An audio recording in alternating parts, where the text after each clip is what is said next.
Halo teman-teman, perkenalkan nama saya Alda Fati, NPM 12114201200007. Di sini saya akan menjelaskan tentang salah satu materi dari dosen saya untuk memperbaiki nilai UTS saya atau remedial saya.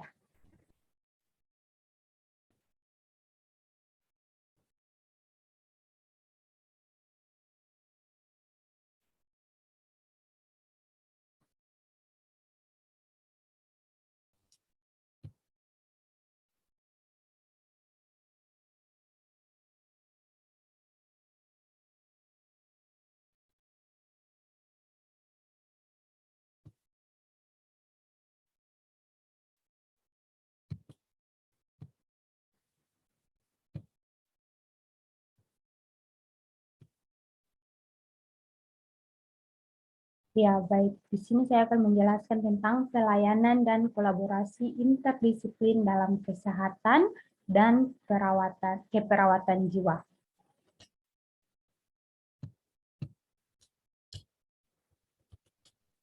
Oke. Kita masuk dalam kolaborasi. Maaf.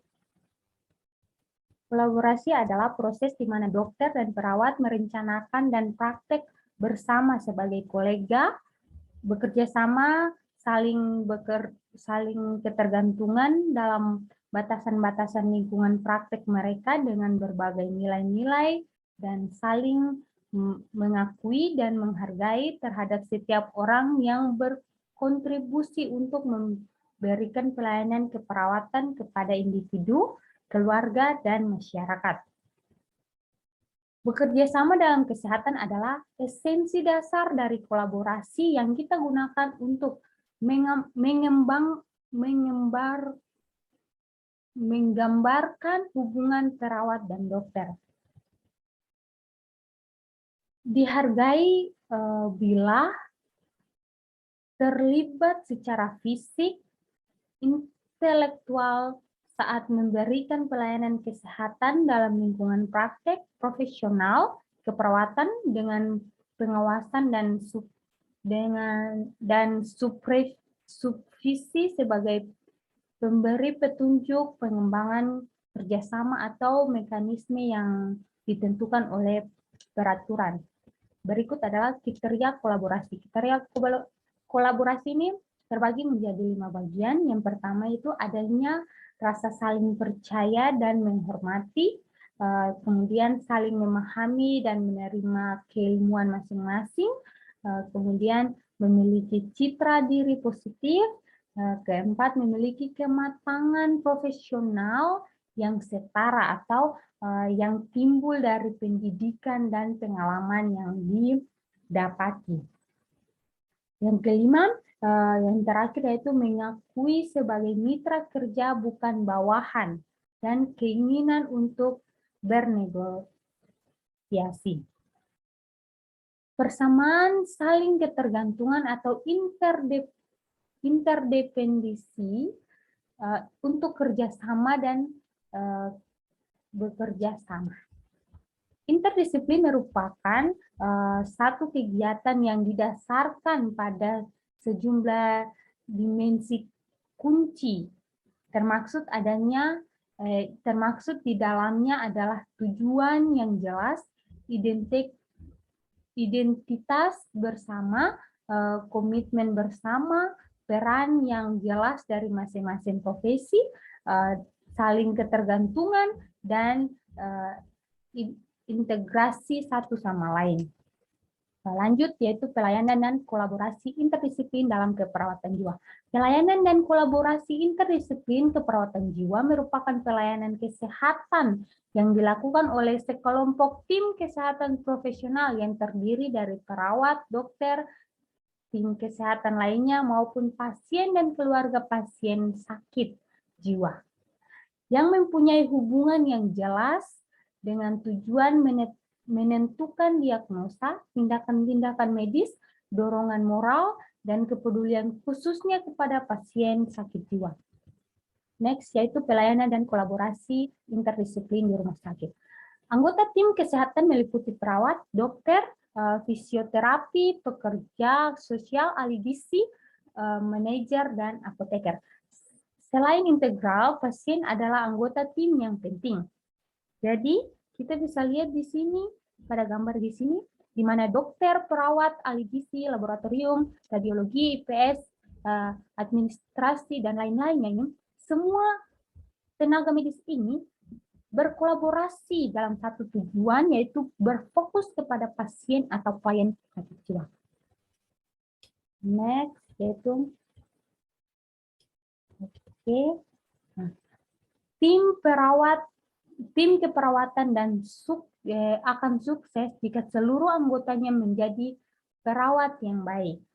Perawat yang baik dapat bekerja sesuai dengan 3 tahap, yaitu harapan dan kebutuhan klien, standar praktek, standar kerja, dan standar kerja. Kita lanjut. Perawat yang baik dapat melakukan pelayanan keperawatan yang bermutu. Siapa yang menilai? Yaitu konsumen. Konsumen itu siapa? Pasien dan keluarga pasien tersebut.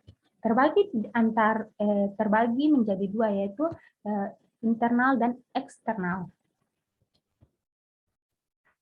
Oke. Proses kolaborasi. Kolaborasi itu dimulai dari kontrol kekuasaan, dilanjutkan oleh lingkungan praktek, dan dilanjutkan dengan kepentingan bersama. Terus dilanjutkan lagi dengan tujuan bersama. Dan kembali lagi dari tujuan bersama ini kembali lagi menjadi kontrol kekuasaan, di mana 4 ini adalah suatu media-media kolaborasi. Oke, lanjut. Kolaborasi interpersonal. Kolaborasi interpersonal adalah keterlibatan kolektif dari berbagai penyediaan layanan kesehatan profesional yang bekerja dengan pasien, keluarga, pengasuh, dan komunitas untuk mempertimbangkan dan mengkomunikasikan perspektif unik satu sama lain dalam memberikan layanan dengan kualitas terbaik. Salah satu contoh kolaborasi interpersonal diilustrasikan oleh pertemuan bersama antara Virginia BON dan Board of Medical pada tahun 1970-an. Kolaborasi interpersonal ini juga ada juga transisi ke praktek. Sosialisasi mahasiswa keperawatan penting untuk mempersiapkan lulusan untuk berinteraksi dengan berbagai individu profesional dan non-profesional dalam pengaturan perawat kesehatan. Lanjut, masih dengan kolaborasi interpersonal, yaitu AACN. Bersama dengan 5 organisasi lainnya, mendirikan Interpersonal Education Kolaboratif atau IPEC yang berkomitmen untuk memajukan pengalaman belajar antar-profesional dan mempromosikan perawat berbasis tim. Misi IPEC adalah untuk memastikan para profesional kesehatan saat ini yang baru mahir dan kompetensi untuk praktek yang berorientasi pada komunitas dan berorientasi pada populasi, berpusat pada pasien, kolaboratif, dan interpersonal. Area sasaran yang direkomendasikan untuk perhatian yang lebih besar termasuk di dalamnya ada 5 area sasaran. Yaitu yang pertama itu menghilangkan hambatan untuk berlatih dan peduli. Yang kedua, mengubah pendidikan. Yang ketiga, berkolaborasi dan memimpin. Yang keempat, mempromosikan keagamaan. Dan kelima adalah meningkatkan data. Kolaborasi interpersonal ke transformasi pendidikan. Mendorong pembelajaran seumur hidup dan memperoleh tingkat pendidikan yang lebih tinggi merupakan rekomendasi penting untuk masa depan pelayanan keperawatan. Program residensi perawat dirancang untuk membangun pendidikan sarjana muda. Tujuan untuk memprogram residensi meliputi kurangi kesalahan pengobatan, minimalkan turnover dan kelelahan akibat stres, kemudahan penyesuaian ke dalam praktik klinik, yang keempat meningkatkan kepuasan kerja, dan yang terakhir yaitu meningkatkan kepercayaan diri perawat. Elemen kunci kolaborasi dalam interpersonal tim, yang pertama yaitu memberikan pelayanan kesehatan yang berkualitas dengan membangun keahlian unik profesi dan pasien sakit jiwa. Yang kedua, memproduktivitas maksimal serta efektivitas dan efisien sumber daya. Yang ketiga peningkatnya profesionalisme dan kepuasan kerja dan loyalitas. Yang keempat yaitu meningkatkan kohesivitas antara profesional. Yang kelima menjelaskan peran dalam berinteraksi antara profesional.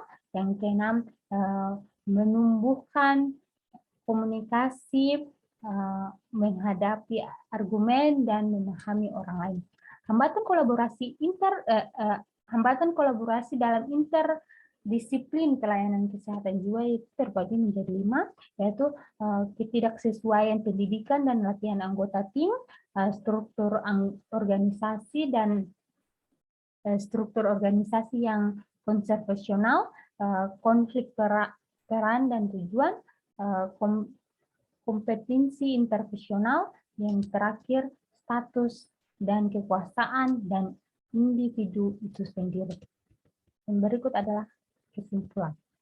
Kesimpulan ini yang pertama, untuk mencapai pelayanan yang efektif, maka perawat, dokter, dan tim kesehatan harus berkolaborasi satu dengan yang lain. Yang berikut, kolaborasi yang efektif antara anggota tim kesehatan memfasilitasi terselenggaranya pelayanan pasien yang berkualitas. Ya, guys.